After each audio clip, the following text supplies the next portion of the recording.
Okey, ni selepas dah siap semua cuci tadi, kita orang turun balik lah.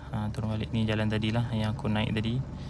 Ni semak-semak ni lah yang kita orang kena lalu. Kadang-kadang ada binatang bisa, kadang-kadang macam-macam lah. Tercucuk duri lah, kan. Tu antara cabaran lah. Bukanlah aku nak meraih simpati.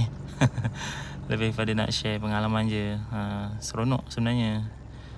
Duduk dekat kampung macam ni kan, dapat merasa benda-benda macam ni. Ini mungkin ke depan aku dah tak dapat rasa dah pengalaman ni kan. Maksudnya pengalaman je lah. Mungkin ke depan ni teknologi dengan kecanggihan yang ada kan, mungkin air tu dah tak perlu dah. Nak dapat air free mungkin tak perlu dah nak macam ni kan. Okey, tu ada lagi binatang tadi tu. Tapi dah tinggal 2-3 ekor okey, nampak tak? Ni dalam kebun sawit ni, dalam kebun sawit orang kampung. Tu motor Y suku aku. Y separuh kawan suku.